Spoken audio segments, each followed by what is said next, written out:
Okay.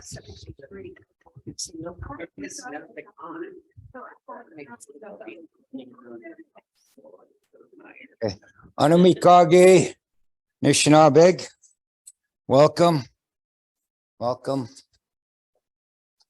people and my friends and relatives. Tonight we're going to talk about the Midewiwin. This is somewhat of a controversial discussion. This is the Grand Medicine Lodge of the Anishinaabe, and in a former time, this was a very secretive lodge because of the teachings and what they promoted amongst our people, and a lot of mystery behind this and what it promoted. And so not so much today. And so so some places they still frown on giving too much information about the Midewiwin, but like anything else today, there are people who promote wrongfully cultural appropriation, they call it. But what I'm trying to do is inform the little shell about a good part of their tradition and culture, about what the Mide is, and along with a lot of other teachings, it all wraps around this or comes from this, the Midewiwin. Okay, so what is the Midewiwin? Anin Midewiwin, what is it? Okay, let's go to the first slide. So defined, and just what that means, it refers to a sound. Midewiwin refers to a sound. I was just talking to one of the gentlemen here, how that sound came to be. And that information, again, came from an elder called, and his name was Ted Kiwaskog from Round Lake, Wisconsin, where I went through ceremony Mide, and we became very close. He was one of my teachers. But it refers to the sound of the water drum. Okay. And so as you can see, here's a picture of it. And basically, if you can make out the picture, what it is it's somewhat of a tree stump, part of the tree, and it's the middle interior of it's been hollowed out, and there's a side plug, and it's covered with a hide, and then there's a wooden ring that's wrapped up in weegoop, the inner bark of the basswood tree, and it's fitted over and pushed down to become tight. And so the top and the beater is like the beater or the drumstick is like a right angled. It's not a straight, but it's right angled on top. It's like that, like a hook where it hits on it. And that's the style of the beater. And so there's a plug on the side. You pull out that plug, you fill it with water, but not all the way. And you can adjust the sound of it by how much water. And when you hit the top of it, the impact resonates through the water and comes back in and really makes this really nice sound. And how much you fill it up, so it can have a very low tone or a high tone based on that. So, and it's true. It's so powerful, it echoes through the woods and it feels like it's calling you. It's just a really wondrous thing. And Ted had told me, because I'd asked him, well, how did this water drum come to be? And he told me, well, this was a gift from a man called Chibios. Chibios was one of the older brothers of Nanabuju, and he he was always out in the woods, and he himself brought a lot of music to the Anishinaabe back in the day when these spiritual beings were given the people things. And out in the woods, he had had a dream. He said he heard this sound coming. He was out in the universe someplace, but he heard the sound coming from way out there, this sound that was resonating, you know, boom, boom, so to speak. And he tried to recreate that sound, and he realized that water was part of it. And he went to a brother of his who was known for being very ingenious as far as gifting the Anishinaabe the different inventions like the Jimon, the canoe, the Titiya gun, the cradle board, different articles, uses of the wigwas, the birch bark, things like that. And so he created this. When Chi-Bios told him about this, they worked together to create this, and this was the gift. This is what they came up with. So it's very old. And in recent years, and I've seen this, what they used to make these out of, instead of just a piece of wood, they used to use when the Europeans came, and they had these butter churns. They used to put that milk in there and they'd churn it until it became butter. And they used to cut part of that churn off, and they would use that kind of like an inverted, like the old barrels that had the rings on it. I've seen those used as water drums too. So anyway, that's what that means. It means a sound coming. Okay, we can go on. So that's what that means. What is the purpose and philosophy behind it? Okay. The overall purpose of the Mide and the philosophy is sustaining a long and healthy life. That's just it right there. By respecting all life forms, seeking spiritual balance through understanding of the natural environment. All knowledge is constructive, meaning it's built upon. You know, when we talked about the dodoms, the clans, and it's subjective. So knowledge is subjective.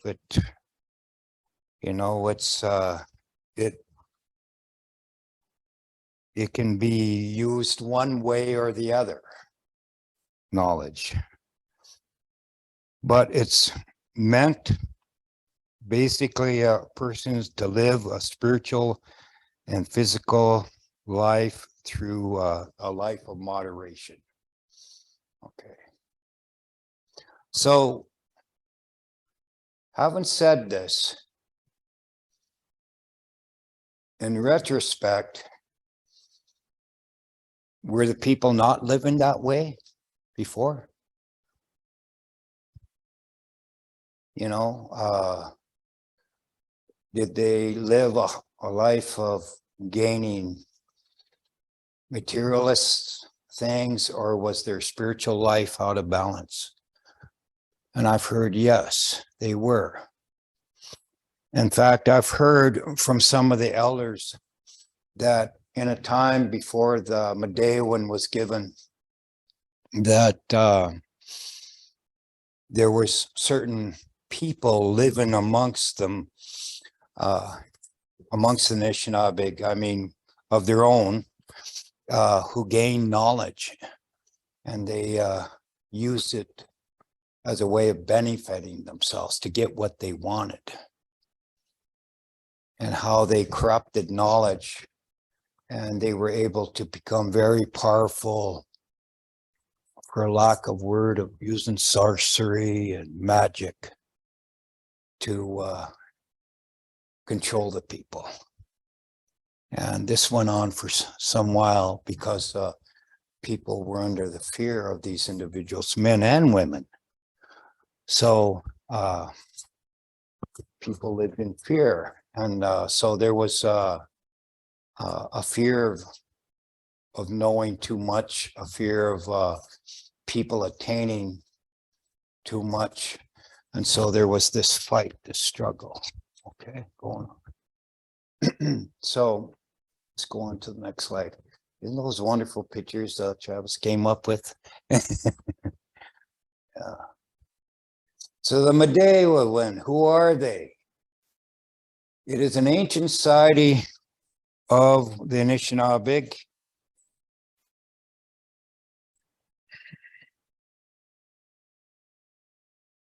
There's three tribal, these are the tribal divisions.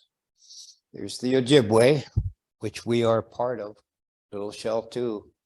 They are considered the Three Fires Confederacy. When the people had finally, in their migration, had reached Michilimackinac by the Great Rapids between Lake Michigan and Lake Superior, Sault Ste. Marie, they organized into the Three Fires. These were the Ojibwa, or the Chippewa, the Odawa, or we call them the Ottawa today, Botawanami, or the Potawatomi. There were fewer of these, and they sometimes are called the Pungi, or yeah, I think so. And these were the middle people, those that lived in the middle. They were the traders. Okay, they were also the keepers of the heart, the great medicine bundles of the Ojibwe. And these were the people of the fire. They kept the sacred fire, people of the torch. Then there was the Mississauga, the Nespissing, and the Algonquin. These were all the Anishinaabe. They all spoke the same language, maybe a little bit different dialects, but they had, they all belonged to the Midewiwin. That was all given to them. Very prevalent among the Great Lakes tribes, the Midewiwin, still is today. This is there is no other societies, there is no other ceremonies except the Midewiwin. The Midewiwin is everything. Okay.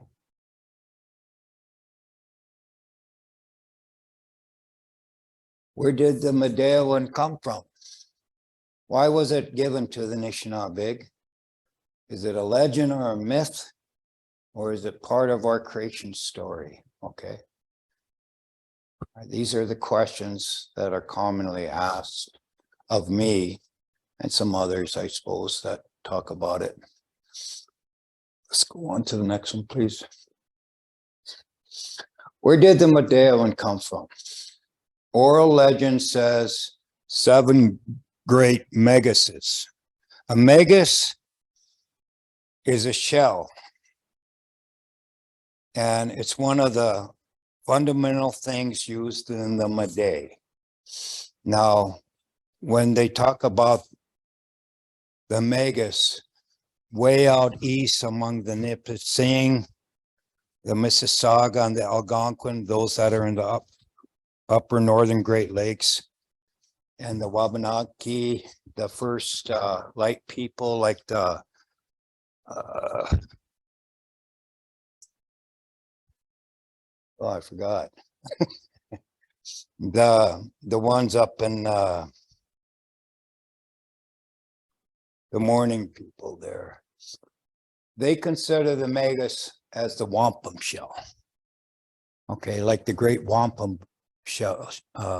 The Wampanoag, they call it. The Wampanoag was a great shell that comes out of the Atlantic, and they fashion it into. It's a whitish purple shell. They consider the megas that. the tribes, more tribes, Algonquin tribes out west, like in the Lake Superior area, and this way, consider it the cowrie shell. Okay, I've seen the cowrie shell being used. Okay, so this took place from the previous teachings when we talked about the seven fire prophecy, how they came out of from the depths of the Atlantic and shown themselves offshore when the people lived on the Atlantic seaboard. This happened before that, not afterwards, because from there the people migrated west. So this happened a lot earlier, okay?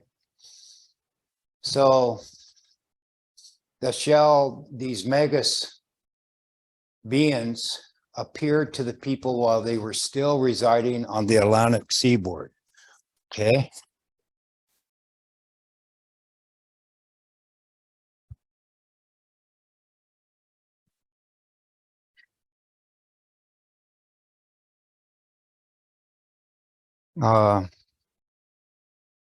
They taught them the Mide way of life. One gave them the Dodemag, the clan system. Okay, one of them gave the people that, organized the people into clans, 5 original clans, okay? And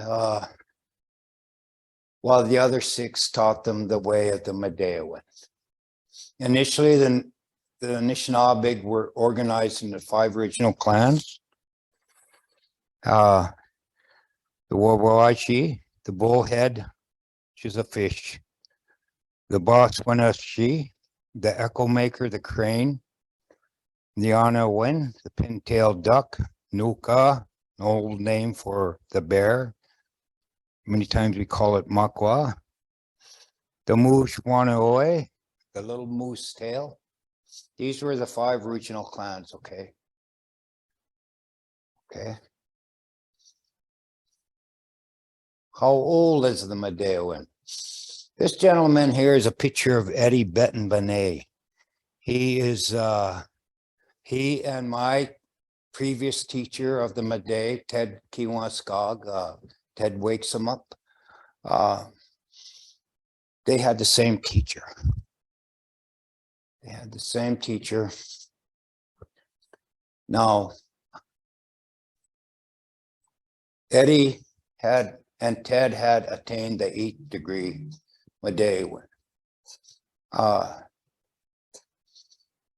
in Canada, north of the Great Lakes, they only have 4 levels. In the United States, a lot of the reserves they go up to the 8th degree or the 8th level. Okay. So he was a very well-known educator. He passed away just a few years ago. I knew him just briefly. We never got set down in any kind of length of time. He's the one that wrote the Mishumas book. If you've ever heard of the Mishumas book, this is him. All right. He was an educator. He was very involved with the American movement at its beginning in the Minneapolis area, Minnesota. He's the founder of the Little Red Schoolhouse, which is a charter school that basically teach Indians their culture and their language first, and their public education requirements secondary. He believed Indian children deserved to know their language and culture first before the white man's education. This is what we were talking about today. I agree with this man. And so this is the only way he felt that our children today are going to really grasp in a holistic sense who they are and instead of we graduate some Indian leaders from time to time, and but we don't have enough. There's getting to be fewer and fewer between. He's an enrolled member of the Lafromboise band of Chippewa and Wisconsin, I believe. He said that the lodge or society was possibly given to the Anishinaabe around 3,500 to 2,900 BC. Now, according to carbon dating of an old copper artifact that was found or dug up at an archaeological site in northeastern Atlantic coastal area, Mr. Bernays was summoned to the site because he was well known throughout the Great Lakes to see if he can transcribe the etchings on the copper plate. I remember when this came out, this article in the paper came out, and this was all published. So this is where this information comes from. He said the pictograph told of a man being initiated into the Bear Lodge of the 4th degree. Now the Bear Lodge, he's talking about the Midewiwin, but the bear represents the 4th degree of the Midewiwin. Okay. So when you consider the age of that, you know, that's before we actually have our counting now in AD. So this is, what is this? Let's see, this is 2,500. Well, this is 5,000-6,000 years ago, roughly, maybe. The Midewiwin Lodge. So it almost predates anything that we have on the continent as far as ceremony. It's probably possibly the oldest organized indigenous lodge. Okay. So, yeah. Okay. Right through.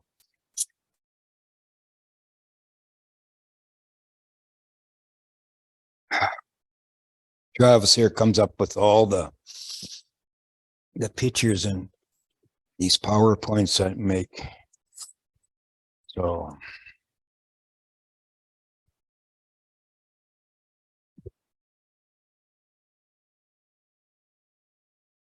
the Megasys purpose was to create a framework for self-governance that would sustain strength and order. And if you were here last week when we talked about the clans, leadership and governments, the old style of leadership and governance, how tribes govern themselves, the people needed, before them day, they needed organization. You know, they didn't have any organization.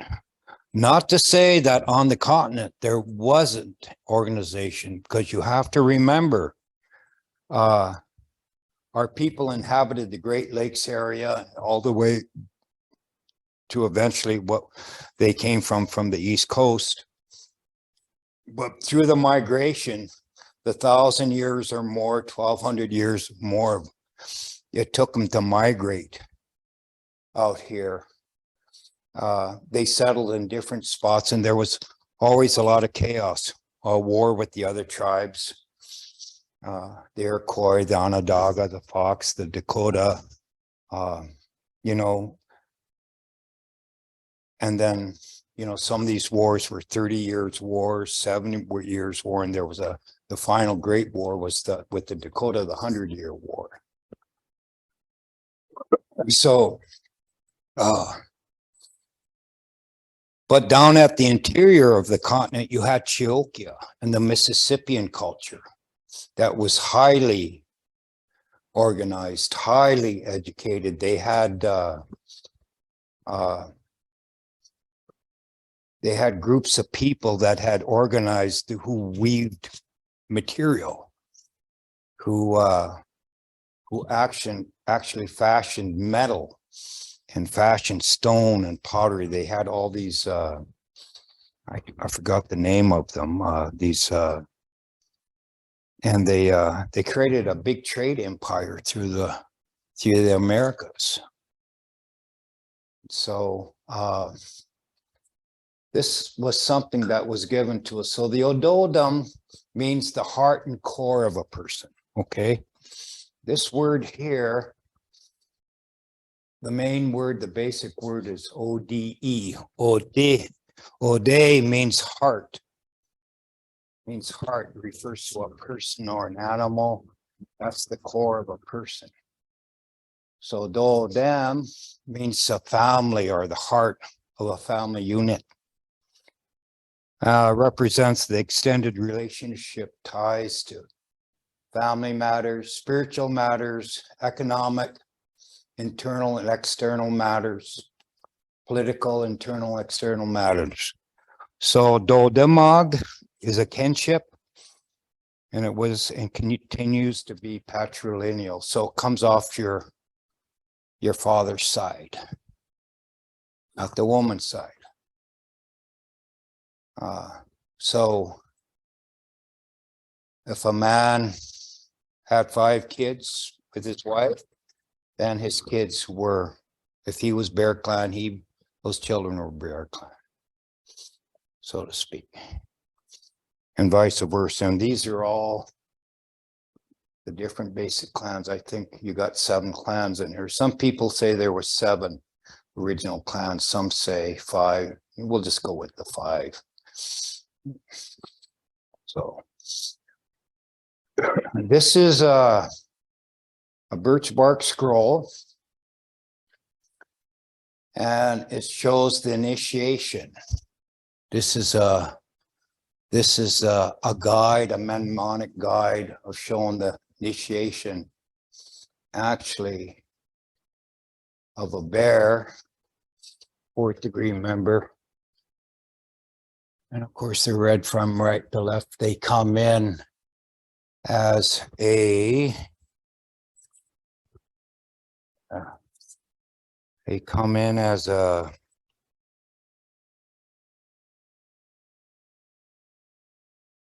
otter, 3rd degree, but they leave as a 4th degree. Okay, here's the shooting post. Okay, and the shooting post right here is representative of where the teacher, who is of a higher degree, actually shoots the magus through that animal bag he has. Okay, and it actually shoots, this thing comes flying out. This shell comes flying out like a bullet. Not that fast though. And you can feel it, and it hits you and you go, I mean, it has enough impact to, you feel it. And they have to recover it from inside your body. They actually pull it out of your body. And that represents death to one way of life and renewal of another way of life, of attaining. And so that magus is given to you and it's put in your bag, and that's part of your medicine. Okay, that's how that works. And so that was done to me. That continues to be done. So that's one of the main highlights of the initiation of the Mide.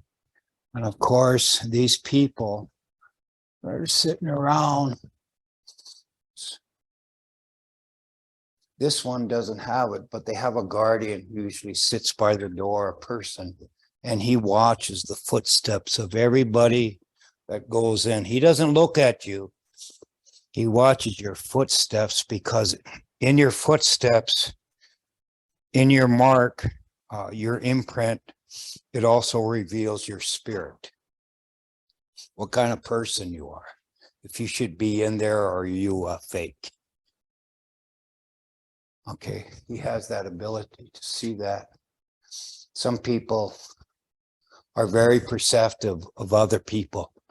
and know if you're a real or you're just a fake. You know, some women have that knowledge about men. You know, they have it. Sometimes women have or more intuitive about that, and sometimes it's a woman. But these are, and here's a guy, shows a guy, he's hitting that water jump, that Midewiwin jump. See it? So the reason this is actually put together, this is an extension of this. So this is one big lodge here. Okay. So he's singing. And this guy's out here. So this guy, he's part of that. I'm not sure what this is. Not sure what this is, but I think these are the spirits that watch over the lodge. Okay. These guys are singing on a water jump. This is using the shishikwan. He is finally finishing it. And there's men in here are the teachers of this person. So, okay. There's 4 levels or degrees. In ancient times, there were 8. Graduation through the levels or degrees greatly depend on the individual's awareness of self and their need. So when they say awareness of self, what does that tell you? How do you become aware of yourself?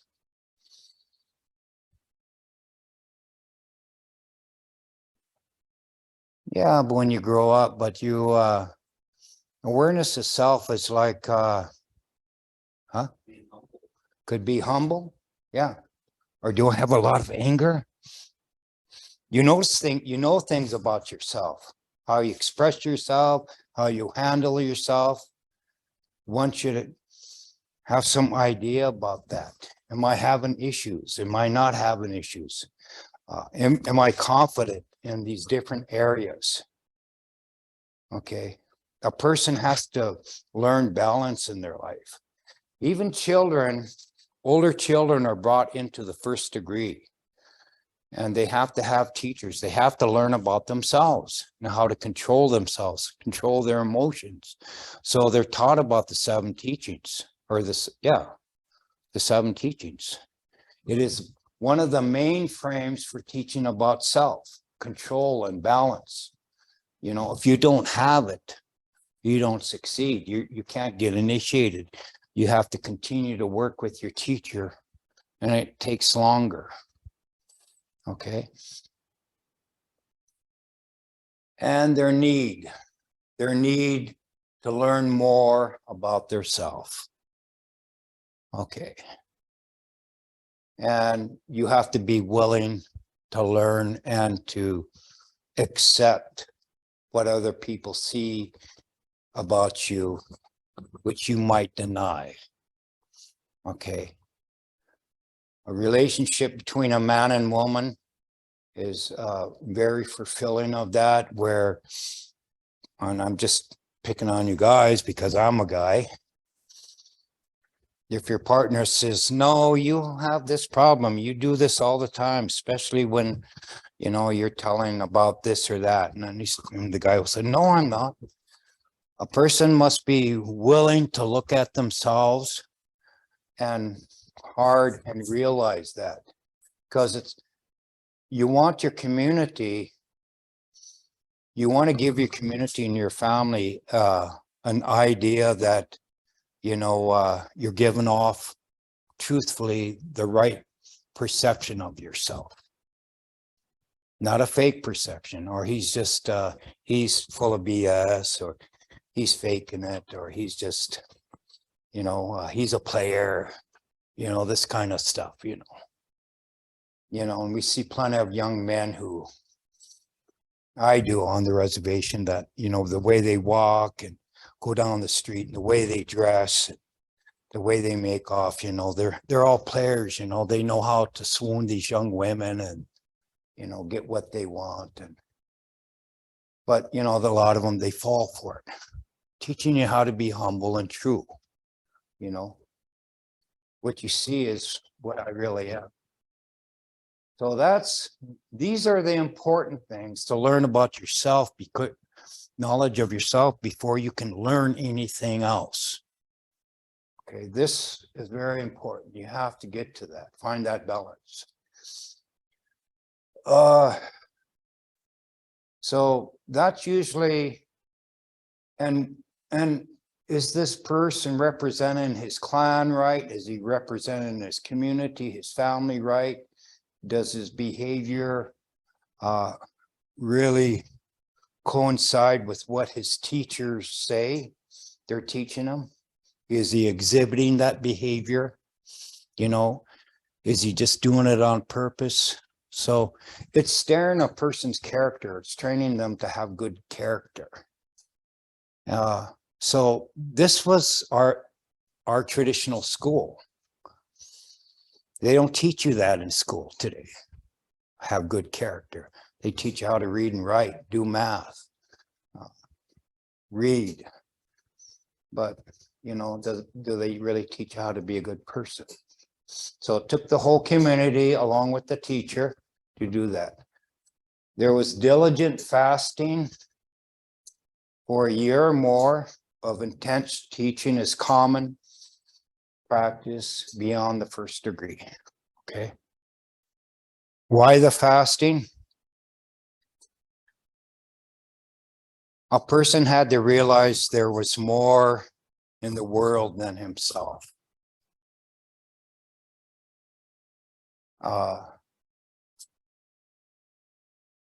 When somebody is new, they have an attitude or an idea that everything that revolves around them is important. Okay.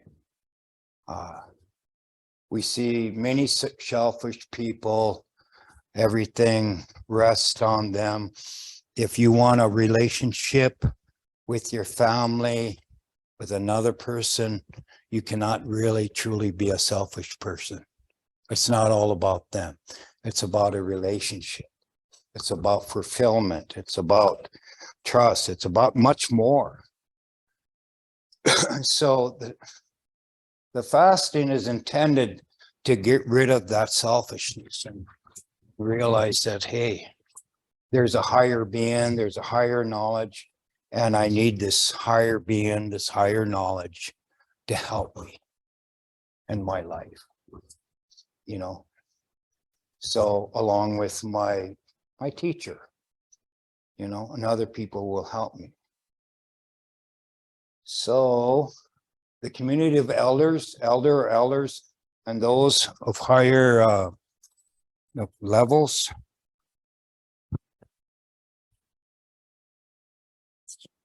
got lost.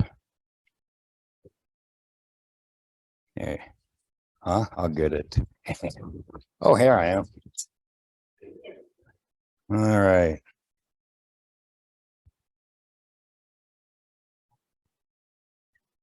Is this the wrong one? Oh yeah, okay, you're right. Oh. So yeah, and those of higher degree exercise control over this individual. So you put your hands into these, or your parents will hand you over to this individual. You still live with your family, but this elder exercises a complete control over you of what you're going to do for the day. You know, maybe even where you sleep or what you're going to do. So this is the kind of control an elder has over you. So there's a trust and relationship with our elders. They allow the initiation to proceed or not, depending on his or her competency and knowledge and skills learned from their teachers. So they put to practice within a year or more this, and they'll decide whether you can go through the initiation or not. Okay. But there's so much more. Once you learn about yourself and attend to your needs and how to deal with your needs in an unselfish, humble way, then the real teaching starts, but teaching starts with yourself first. So we'll go on to the next one.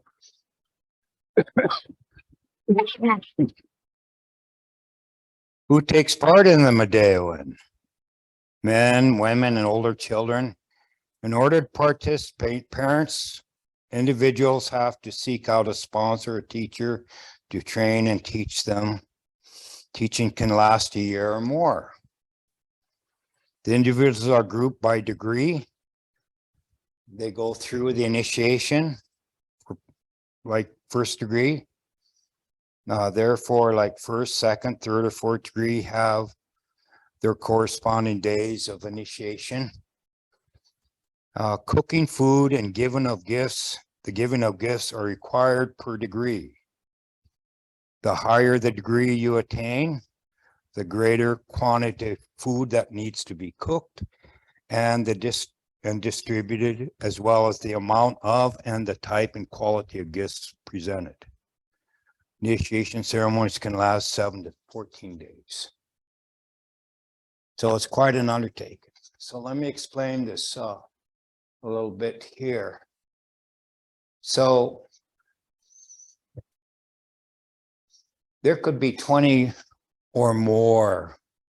I've seen 30 people go through first degree.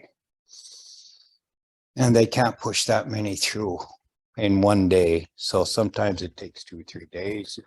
And that might, and sometimes it takes twice that long. Okay. So within putting people through the first degree, you need at least 2 fourth degrees. You need 3 third degrees. And you need 5 or 6, I believe, or 4 or 5, or 3 or 4 second degrees. Because people have to be singing, there's certain songs, and there's certain duties that have to be done, and there's dancing. There's dancing, the dance of the Midday. It's kind of like what we did at the trade dance. It's kind of like this, but it's also more like this, where you sway and you go like this. So it's like that. There's certain speech in here. You can't enter the Midewiwin without pronouncing a certain word before you can enter. I can't tell you that. That's kind of secretive. You have to say a certain word, and the spirit identifies it before you can enter, and you can't exit without saying another type of word. And so, and there's different functions that you have to do in there. And some of it is they'll question you and ask you to do certain things that have to do with what you learned throughout that year. So they test you too. And then one of the final acts is that you're put against that pole, and you're this animal. They come to you and they holler and they make certain sounds, and then you're shot like that. And then it has to be retrieved out. And then more songs are sung. So these are big encampments. And so when you have to cook for the whole encamp, you can't bring somebody else along to cook. You have to cook. So if you don't know how to cook, you'll learn how to cook there, or cook whatever dish you like to cook. And so I was good at making bean soup. Yeah. I'm a pitiful cook, believe me. So anyway, I can make a mean hamburger. So you cook for everybody. And so you come in with all your gifts, right? Now, the kind of gifts are important, the kind you give. You just don't give tobacco. There's certain type of gifts that you have to acquire to get through your first degree. And usually you have to have for your first degree, you have to have 4 round stones, perfectly round. You have to acquire those stones somewhere. They have to be perfectly round. They can't be round, flat on one side and flat on the other. They have to be spherically, perfectly round. You have to, they want you to acquire a copper kettle bucket with a lid on it. And the only place I've seen that actually sell those are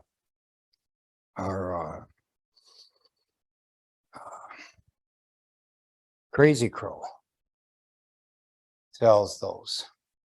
The trading post bead thing, if you heard of it, for selling beads and different things. But those things are like $90. When you get up to the upper degrees, you're not buying one, you're buying probably 4 or 5 of them. You have to give to all those priests, upper degree priests, an equal gift. So you acquire these gifts throughout the year. You have to have so many things of, what do you call them? Not a bolt of cloth, but not just a yard. It has to be like 5 yards of so many colors of cloth.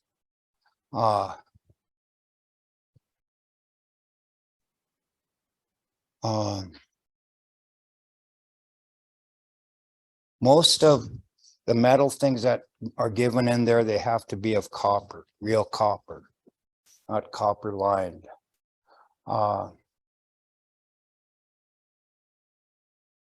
What's the significance of the copper? The copper is the metal of the Great Lakes. In the great pre-Columbian civilizations before the colonizers got here that were down at Antioquia, those civilizations desired copper from our people because it's a natural metal in the Great Lakes area. And when the first white men came to Sault Ste. Marie, and his name was Sieur Duluth, he was of a wealthy family, French family. That's who Duluth was named after.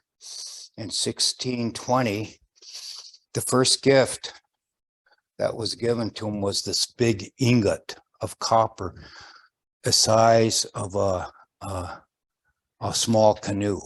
And it was carried by 10 men with long poles on each side that had to carry, you know, like these poles to another guy over there, and given to him. He didn't take it, but he made note of it.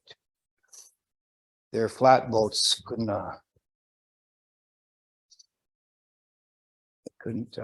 keep it, but he made note of it. And this is the thing Antioquia, the people of Antioquia wanted, and that's what we traded them, is that copper from ancient times. So, and the word Junyal in the Chippewa language, Anishinaabe language, is the word for copper, but it actually means money today. You know, do you have any Junyal? Anishdash Junyal, do you have money? Yeah. So the gifts, and then there's the blankets, not just that. And these can't be polyester blankets. They have to be good trading blankets made out of wool. So usually buy about 5 of them. No, you don't have to buy the panels, but they have to be quality blankets. They don't have to be the $250 Pendletons, but good quality wool blankets, which you can probably buy for anywhere from $50 to $100, $75 striped blankets. Not a crazy girl, of course.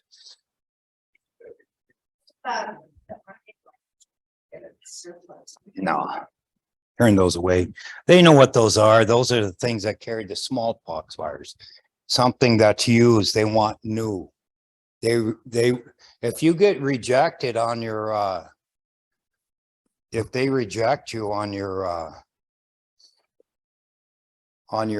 your giveaway, they'll talk to your teacher and tell them you didn't teach them right. So you give the best. You give the best. You always give the best.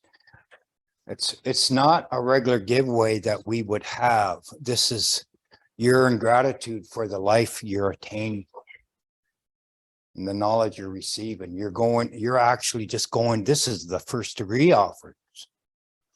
So when you continue and get up to the 4th degree, and even if you go so far to get up to 8th, you know, you're talking pretty big money and saving for a year or two for this. It's like going on vacation, you know, you're going to spend easily $3,000, $4,000, $5,000 on gifts.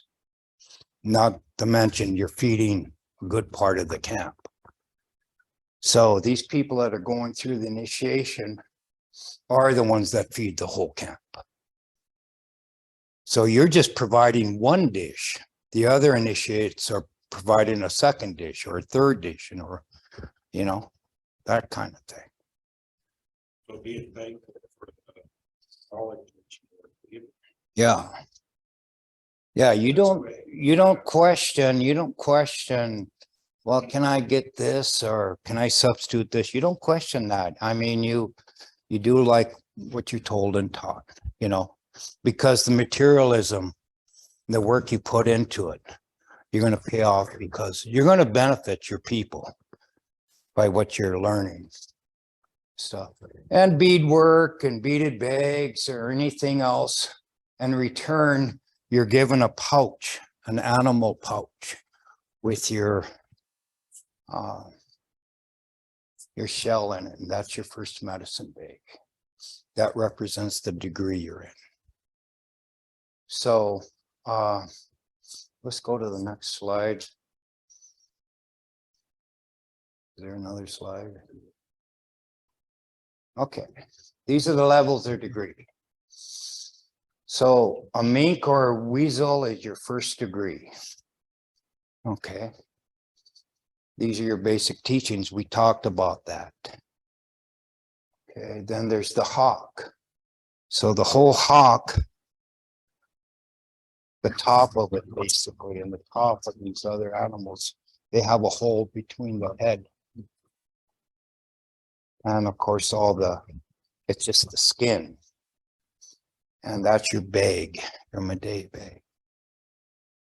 So the hawk, you learn basic or intermediate instruction teachings. Then your otter bag is your intermediate master teachings. And then the bear is your master teachings. It's not the whole bear, it's the bear paw. Represents the bag of the Midday. So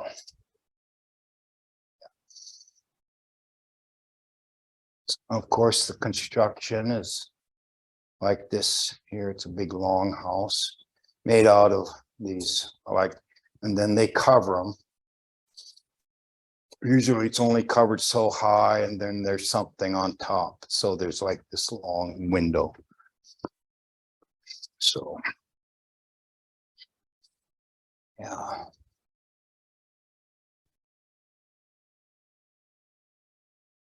So we'll get more into the actual substance of what the levels teach next week and different things about the teachings and what they all entail as you go through and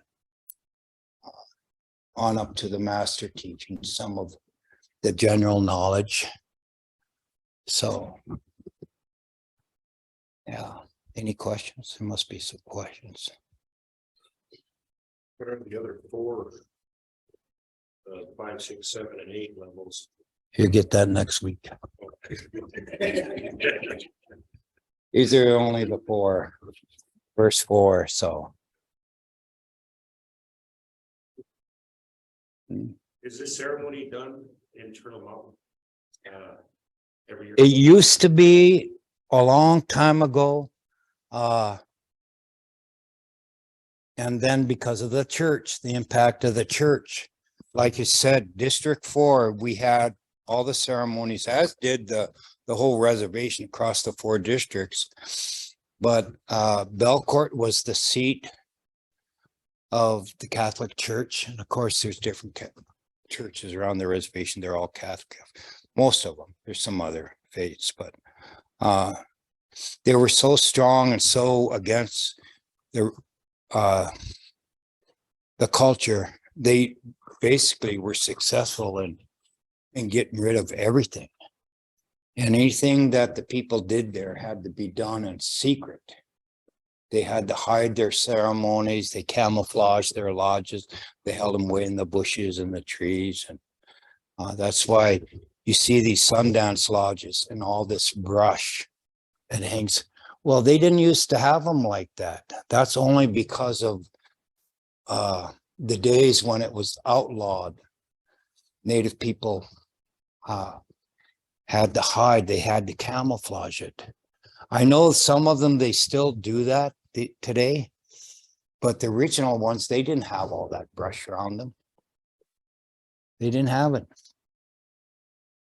That was because of that era when we had to hide and it was against the law. You could go to jail for going to the Midday or participating in the Sweat Lodge or anything like that. You could go to jail. You could be thrown in jail for that by the agent, the cop, reservation cop, you know, things like that.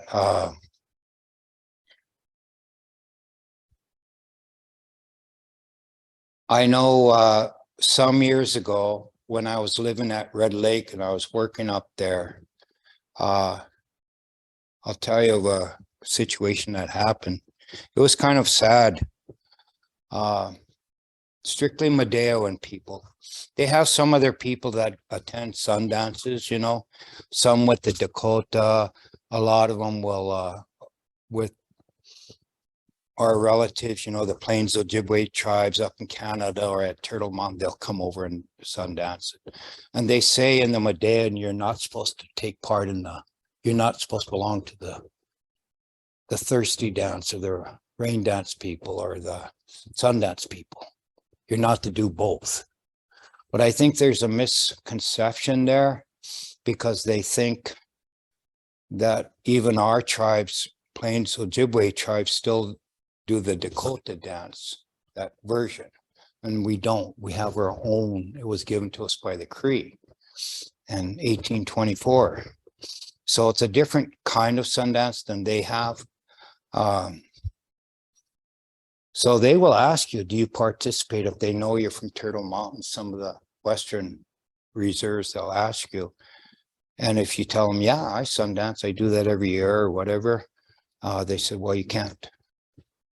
We can't have you come in the lodge because you only can belong to one. So, like myself, I lied. That was breaking. That was kind of breaking. But I had a dream.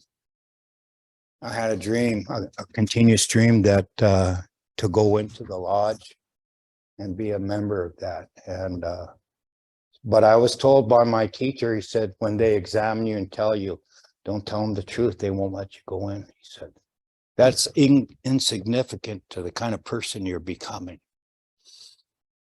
So, I mean, but anyway, going back to Red Lake.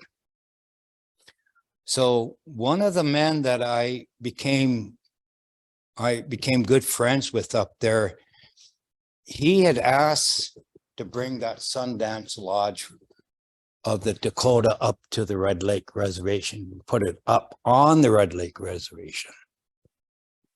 And they did that on the west side of the reservation. And they didn't ask the elders. They didn't ask the communities if they could do that. They just did it. And especially the Midday people like Tommy Stillday, who was the 8th grade head priest for the Midday up there, and Anna Gibbs was the head woman, and others. Anyway, so what happened is the traditional, they have They have an executive council like we do here, but they also have a traditional council.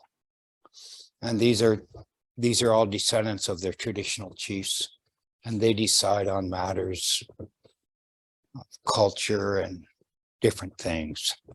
But they influence some of the decisions of the executive council. It was decided they didn't want that there, and it was already into a second day. Well, they directed the police department, the Red Lake Police Department, and they took a big semi that they had loaded a bulldozer on, and they actually took that bulldozer and just while they were dancing, they basically went right through that lodge and flattened it. And I found out that they were going to do that, so I got off work, or I left work and I went parked out there and I seen that, and that was quite a sight. But they hadn't asked the elders, they hadn't got permission. You're going to bring years ago, I was asked by Winona LaDuke. You know who she is? I've heard of her. And some of her people that work for her. I was asked to bring my Sundance Lodge to not Panema, but Ponsford, which is a big traditional community on the White Earth Reservation, to put up that Sundance Lodge. And I said, well, do you have the community permission? Do you have the elders' permission? She said, well, no, but I could probably get it. Well, I said, no. I said, I wouldn't do that. I'm not going to do that. But she thought that would benefit. It might have, but you have to get permission, You don't push your ceremonies on another community of people. You may be the same people, but, you just don't do that.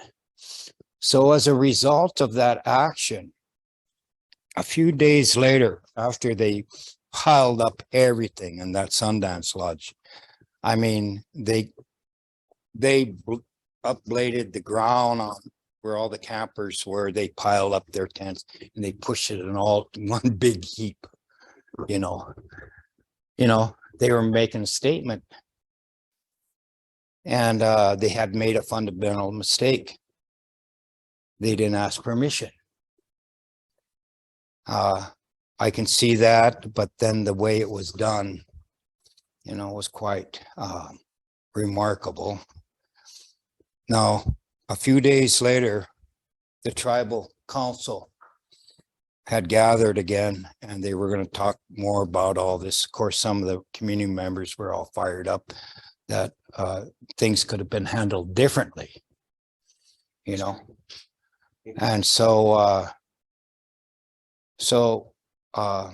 Family and Children's Services was not too far, maybe a block away from the tribal building complex. And all of a sudden the sirens went off. And here, so we come running outside, and here there was this big, huge tornado. At that time, when it came down, it evolved into a 2. What do you call it? F2. F2. Evolved into an F2. And it happened right where that Sundance Lodge was. And then it cut in over to Lower Red Lake. And it started going right on the edge of the water like that. But it developed into an F3, which means there was like 100-mile-an-hour winds and stuff, and it hit the power grounds and just completely destroyed the power grounds, and it went and hit the tribal executive office, tore the roof right off of it. Yeah, there was people injured, and then it just went up.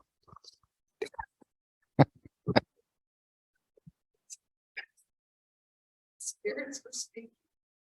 Well, yeah, there was a big conflict for sure. So, yeah, we all scrambled and trying to find cover. So, these things are very powerful, these ceremonies, these old ceremonies, and whether they're one tribal way or another, people participate. Today, you have all kinds of tribes going to different powwows, and then you have different people of different tribal groups intermarrying. Then you have children today that are several different tribes. And of course, people attend ceremonies that maybe their partner or their friend's been invited. So, I mean, they're kind of mixed up today, but you have to respect them. And there's things that go way back. So the Midewiwin it's really old. And I'm not going to say it's older than anything else of the other tribes on the continent, because I don't know a lot about them, but I know about this. So this is something that the Anishinaabe people, this is their own that was given to them by spiritual beings. Okay. Our sun dances, or thirsty dances, as we call them, Midewiwin, or thirsty dance. Those were given to us by the Cree during the times of the Iron Confederacy, the Napeawat, they called it. And so many of the ceremonies we have today that come out of Turtle Mountain, they were given to us by the Dakota. The round dance was not necessarily ours, but came either from the Dakota or the Assiniboine. I don't know if it's just basic or to the Chippewa, I'm not sure. Women, everybody belonged to the Mide. That was the primary and only lodge of the people society the people had, because it was at the center of their whole life. So it defined who they are. And of course, when our people came out here and started being with, because we were just a few of us, we didn't have the horses, and we started hunting the buffalo, and it took some time for us to get mounted, have horses and have guns from the French in order for us to defend off our enemies, have the upper hand on them. I mean, we had to stay in the big woods. And it took about 200 years before we actually could come out onto the plains and actually be out here. So we were the last indigenous group to come out onto the prairie. Yeah, before Europeans caught up to us, so to speak. That was only about 250 years ago. And so time our people, Verende, who was an early French explorer, he came up from Louisiana. He encountered our people and the Cree and the Assiniboine up on the upper part of Red River. Made the mistake of building we gave him permission to build a trading post. He built it on the wrong side of the Cheyenne River, on the south side, which was Dakota country. Once they had built their log trading post or house, Verende and his brother went hunting and left 5 other men that accompanied him to finish the work. And when they came back, they found those 5 men. Actually, the Dakota came and skinned them, literally alive, like you do an animal. Skinned them, and they were, the bodies were laying on the bare ground, and they were still alive. And they had taken red ants, thrown all over them. And their hides were staked out next to them like a buffalo. Yeah. And for 7 days, the Dakota chased them until they could get far enough country up the Red River where they encountered our people. Then the Dakota turned back. But so there was these there was no love lost for the Chippewa. It was towards the end of the 100-Year War. There was these horrific battles and hatred, real hatred, and the disfigurement of people, taking of slaves to cover their dead, that they would actually, when burying their dead, they would kill a Dakota and bleed them out over their dead to cover their dead. It was a ritual to pay for their death. They didn't die in vain. You know, I mean, it just all this there. I have a story I'm going to tell that really happened. And it was during these Dakota Wars, and it actually happened at Turtle Mountain. It's about 3 brothers and their sister, what happened. So I got a whole series of old stories about all of this. So, yeah. And old Little Shell, Thomas Little Shell, the last descendant, the son of the 4, picture you see that's hanging up in the event center. Thomas says, never give back this land. Our people pay too much blood for it. Too much in their blood for it. So, yeah. Last time I seen him before he passed away, that's one of the last things he said. So, yeah. Yeah. While I was on your presentation, I was noticing that they would sometimes had something to eat. Yeah. Is that just different? No, it's just I don't know. That's the thing with the language. It's however you pronounce it, maybe. I got kind of a slur. It's only because I don't have mixed teeth, but it can be spelled all kinds of ways, you know. So the B's and T's, the B's, P's, and T's, they're sometimes substituted each other because T is same as a P or P, you know, a T. Chi could be J or C. A could be an E or an A or long I, double I. You know, or the different spellings of the vowels, doubles or short, you know, how you might E instead of A. Yeah, so yeah. People spell it different ways. Yeah. Different. So it's, yeah, and people pronounce words differently, the same word, you know, however they speak. So it's really not a big deal. But it all has same meaning. So Chelsea. Similar to the free giveaway dance.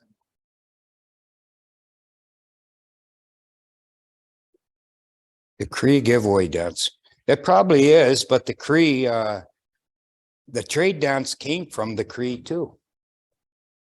That's not one of our original dances. That was given to us by the Cree.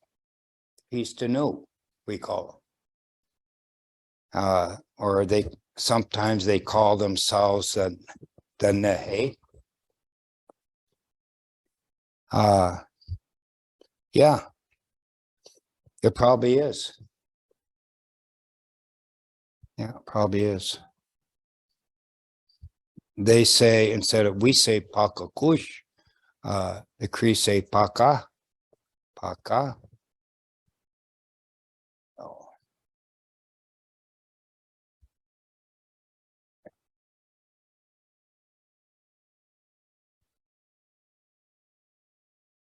Any more questions? Mr. Boyer? Now, going through these different levels here, is there a time frame? It basically depends on the individual and the time the teacher lends his pupil. he has to cover so much information. Pretty much the levels of information and knowledge that are given to their students is basically the same. They have to cover these certain areas within this level. Okay. Again, the purpose of the day is what? Huh? To live what? Yeah. How do you attain that?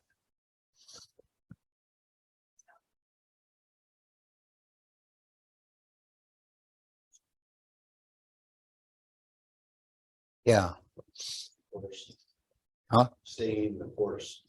Well, not only do you have to accomplish living by the 7 teachings, but if you're going to live long and well, what do you have to have a knowledge of? Huh? What not to do?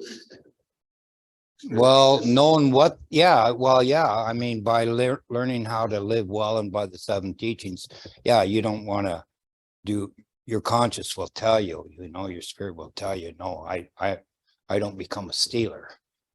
I'm not a liar. I'm not a thief. I'm not a, you know, I'm not a killer. Trying to stay balanced. All of that. Yeah, but you have to learn, but you got to learn about your environment. Yeah. Yeah, you have to learn the secrets of natures and the animals and plants and the properties. What is these plants? What are they put? You know, we know our purpose in life, but why were these plants? What is their purpose? What is their gift to us? What can they do for us? What can we do for them? How can we create these relationships? And not just the plant life, the bushes, the trees. You know, you want to learn about the medicines. Medicines are plants and trees and barks and roots, all of this stuff, you know. But you also, plants grow in different types of waters. They grow in different types of soil. You know, how does fire affect things? What does it recreate out of its burn? You know, when you're cooking meat, you can have a medium rare or what, you know, what's the result of it? You know, what's the benefit of it? You know, if you eat meat that's well done, you can't digest that very well. If it's rare or medium rare, you can digest it better. You know, but people, Fine. To burn the bones, so it can grow yeah, more trees. yeah, things like that. Yeah, what's the benefit of things like that? You know,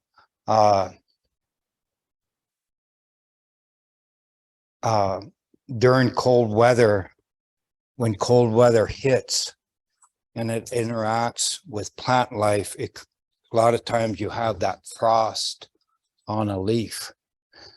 That frost, that cold will bring something out of that leaf that could be actually beneficial other than its main property, or it could be something deadly. Let's say a choke cherry leaf. What does the frost bring out? No, it brings out strychnine. It's deadly. You do not eat the frost off a choke cherry leaf. It'll kill you. It'll cause you to stroke out. Things like that. You know, you can scrape that frost off and put it in with some other concoction to maybe make a poison, a deadly poison or something like that, you know. stuff like that. The mixing of plants to create a stronger effect. Some plants have they strengthen other plants for a different purpose. They're like fighter plants. They'll strengthen a cancer medicine, a basic cancer medicine. You add this to that and it strengthens them like twice as strong. That's how they were able to, people knew how to get TB, cancer medicines, make cancer medicines. They had already come up with a COVID medicine. I know that medicine. And so, yeah. Women knew medicines that allowed them to skip their monthly time, to close down their menstrual cycle. And so they could become, I shouldn't say, yeah, if they wanted to attend ceremony or they had to go through something. Some women, when they had babies, they couldn't produce milk for some reason, and they had the old ladies had medicine to give them and make them where their breasts would fill and they could have milk for their babies. They knew contraceptive medicine. They had STD medicine. Yeah. They had medicine for men who had ED problems. All kinds of medicine. See a lot of doctors in Canada, they're starting to mix herbal and traditional practices in Western medicine. And it's kind of a holistic approach. Well, They have a law up there now. You can, members of different tribes up in Canada, they can actually choose to go to a medicine person rather than go to a Western medicine, and the band will pay for it. They can either go to their res or for ceremony and stuff. So, you know, but that could be written into, you know, that could be written into the tribe's functions for medical treatment. That could be all part of that if you choose to have your treatment would be through native medicine.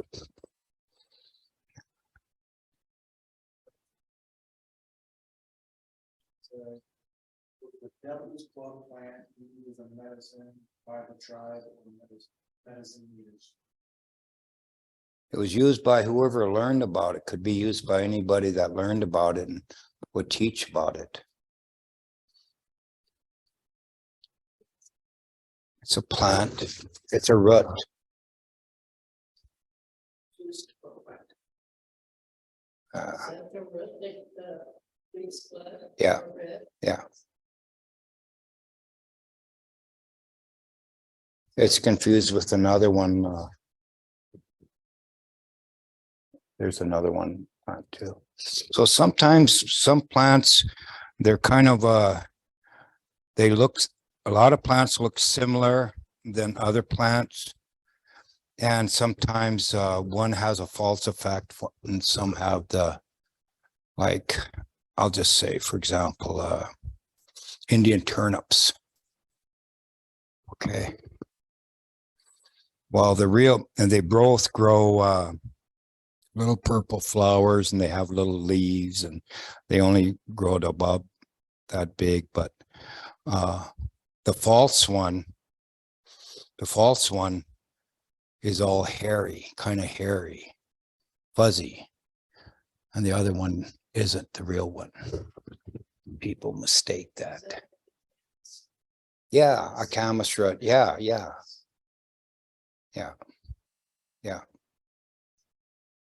So I used to dig that a lot. Rate them up. Trade, good trading item. I used to take medicines and traditional foods like that down to Fort Yates and Fort Totten because we didn't have beads. Nobody sold beads back home. And so I would gather sweetgrass, the silver white buffalo or silver buffalo sage, different kinds of medicine, and that root, camas root, or the potato, yeah. And I would take it down there and I'd come back with a big box of beads, needles, thread. Yeah. I know in some other tribes in their sage, they have Nick. the male. Yeah. Male. Yeah. That. Yeah, like a lot of times sage will have as you watch it grow, the female will have the buds like the sage. You know, and the males don't. So harvesting of medicine is kind of throughout after the leaves come out, how they develop. So we do a lot of that back home. We harvest a lot of medicine, and all my kids, they don't have a record at the IHS, their files, because we've always given their medicine. So yeah. So always got medicine on me. Like I go and dig this weekend, muskrat root, sweet flag. And so it's a good cough medicine. But a lot of singers use it for singing so they don't strip their throat singing so high. But, yeah. So I brought a lot of medicine with me when I came. Just in case. And we use organs of different animals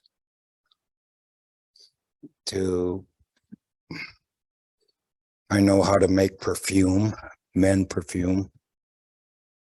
So when women smell it, they like it. They kind of like it. Also, if you men are interested in that, it comes with a price. So you want some? Oh, huh? Okay. Well, I want to say miigwech to everybody. Thanks for attending. Okay.